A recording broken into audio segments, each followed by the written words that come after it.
తక్షకుడు కూడా శృంగి ఇచ్చిన శాపాన్ని అమలు చేసేందుకు బయలుదేరాడు. దారిలో తక్షకుడు కశ్యపుని కలుసుకొని, ఓ మహర్షి, తమరు ఎవరు, ఎక్కడికి వెళ్తున్నారు అని ప్రశ్నించాడు.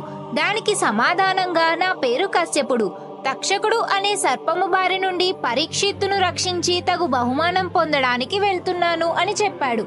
దానికి తక్షకుడు నవ్వి, ఓ మహర్షి, నేనే ఆ తక్షకుడిని.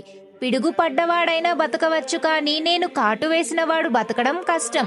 నీ మంత్రతంత్రాలు పనిచెయ్యవు, కాబట్టి తిరిగి వెళ్ళిపో అని అన్నాడు. దానికి కశ్యపుడు ఒప్పుకోలేదు. అప్పుడు తక్షకుడు కశ్యపునితో, ఓ మహర్షి, అలా అయితే నేను ఈ మహావృక్షాన్ని నా విషంతో భస్మం చేస్తాను. నీకు చేతనైతే మరలా ఆ వృక్షాన్ని బతికించు అని చెప్పాడు. తక్షకుడు కాటుకు ఆ మహావృక్షం బూడిద అయిపోయింది.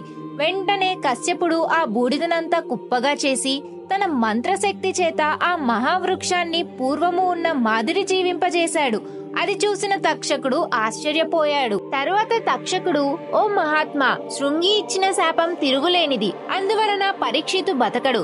కాబట్టి ఆ మహారాజు ఇచ్చే కానుకల కన్నా ఎక్కువ కానుకలు నేను ఇస్తాను, తీసుకుని వెనక్కు వెళ్ళండి అని చెప్పాడు.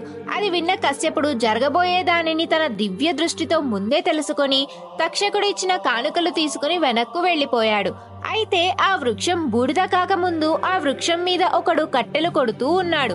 తక్షకుడు ఆ వృక్షాన్ని కాటు వేసి భస్మం చేసినప్పుడు ఆ వృక్షంతో సహా వాడు కూడా భస్మమయ్యాడు. కశ్యపుని మంత్రశక్తితో వృక్షం తిరిగి బతికినప్పుడు వాడు కూడా బ్రతికాడు. అనంతరం వాడు హస్తినాపురానికి వచ్చి జరిగినదంతా అందరికీ చెప్పాడు. అలా కశ్యపుడు వెళ్లిపోయిన తరువాత తక్షకుడు కొన్ని సర్పాలను పిలిచి వాటికి బ్రాహ్మణుల వేషం వేశాడు.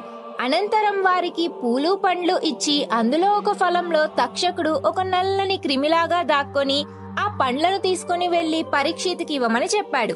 తక్షకుడు చెప్పినట్లే ఆ సర్పాలు పూలు పండ్లు తీసుకుని పరీక్షిత్ మహారాజు వద్దకు వెళ్లారు.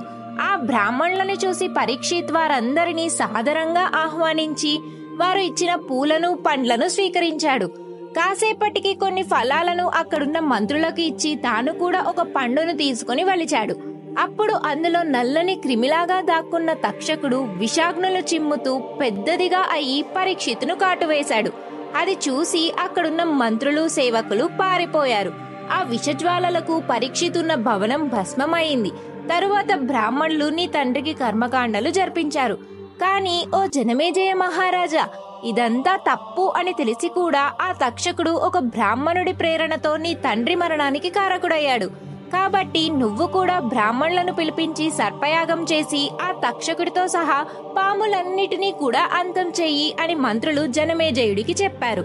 ఇదంతా విని జనమేజయుడు కోపగించుకున్నాడు. తన తండ్రిని దారుణంగా చంపిన తక్షకుడి మీద ప్రతీకారం తీర్చుకోవాలని బ్రాహ్మణులను పిలిచి సర్పయాగం చేయడానికి ఏర్పాట్లు చేశాడు. సర్పయాగం కోసం ఒక యాగశాలను నిర్మించి అందులో తన భార్య అయిన వపుష్ణమతో యాగం చేయడానికి సిద్ధమయ్యాడు. ఇంతలో ఒక వాస్తు విద్యా నిపుణుడు వచ్చి జనమేజయునితో, ఓ జనమేజయ మహారాజా, సర్పయాగం చేయాలి అనే నీ సంకల్పం మంచిదే, కానీ ఈ యాగం పూర్తి కాకుండానే మధ్యలో ఆగిపోతుంది అని చెప్పాడు. కానీ అతని మాటలు జనమేజయుడు వినకుండా వ్యాసుడు, వైశంపాయనుడు మొదలైన మహాముళ్ళ సమక్షంలో యాగాన్ని ప్రారంభించాడు. ఋత్వికులు మంత్రాలు పలుకుతూ పాములన్నిటినీ పిలుస్తున్నారు. అప్పుడు ఆ పాములన్నీ వచ్చి హోమగుండంలో పడి భస్మం అవుతున్నాయి. ఇదంతా చూసిన తక్షకుడు భయపడి ఇంద్రుడి వద్దకు వెళ్లి, ఓ దేవేంద్ర, నువ్వే నన్ను కాపాడాలి అని వేడుకున్నాడు. బ్రహ్మగారు కొన్ని పాములకు అభయం ఇచ్చిన విషయం ఇంద్రుడికి తెలిసినందువలన, తక్షక, నీకేం భయం లేదు, ధైర్యంగా ఉండు అని చెప్పాడు. అన్ని పాములు వస్తున్నాయి, కానీ తక్షకుడు రావడం లేదు. తక్షకుడు ఇంద్రుని ఆశ్రయం పొందాడని తెలుసుకున్న ఋత్వికులు వెంటనే ఇంద్రుడితో సహా తక్షకుడు వచ్చి అగ్నిలో భస్మం అవుదునుగాక అని మంత్రాలు చదవసాగారు. అది విన్న ఇంద్రుడు భయపడి, ఓ తక్షక, నీ దారిన నువ్వు వెళ్ళు, నేను నిన్ను రక్షించలేను అని తక్షకుడిని స్వర్గం నుండి పంపేశాడు. సర్పయాగంలో పడటానికి తక్షకుడు ఆకాశంలో తిరుగుతూ ఉన్నాడు. ఇదిలా ఉండగా పాములన్నీ హోమగుండంలో పడి మరణించడం చూసిన వాసుకి భయపడ్డాడు. తక్షణమే తన చెల్లెలైన జరత్కారుని పిలిచి, అమ్మా, చూసావా, పాములన్నీ జనమేజయుడు చేస్తున్న సర్పయాగంలో పడి చనిపోతున్నాయి. దీనికి పరిష్కారం నువ్వే చెయ్యాలి. అందుకే నిన్ను నీ పేరుగల జరత్కారువుకి ఇచ్చి వివాహం చేశాను. బ్రహ్మగారి మాట ప్రకారం మీ ఇద్దరికీ పుట్టిన ఆస్తికుడు ఈ సర్పయాగాన్ని నివారిస్తాడు. కాబట్టి నువ్వు వెంటనే ఆస్తికుడిని పంపి ఆ సర్పయాగాన్ని జరగకుండా చేయమని చెప్పు అని కోరాడు. అది విన్న జరత్కారువు ఆస్తికుడితో, కుమారా, నీ మేనమామ కోరిక విన్నావు కదా, నీవు వెంటనే వెళ్లి ఆ సర్పయాగాన్ని జరగకుండా నిలిపివేయి అని చెప్పింది. అది విన్న ఆస్తికుడు సరే అని చెప్పి సర్పయాగం జరుగుతున్న చోటికి వెళ్ళాడు.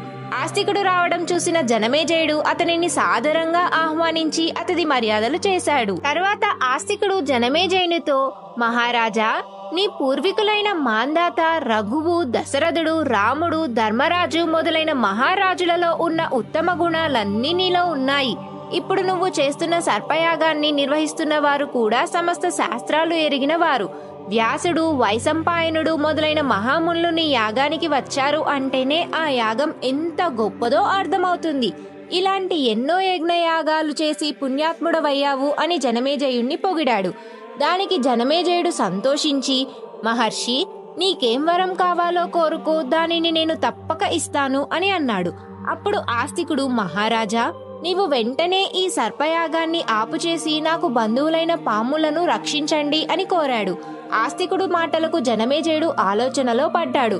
అప్పుడు పక్కనే ఉన్న ఋత్వికులు, బ్రాహ్మణులు జనమేజయునితో, మహారాజా, ఆస్తికుడు గొప్ప తపస్వి కాబట్టి అతను కోరినట్లే ఈ సర్పయాగాన్ని ఆపించండి అని చెప్పారు.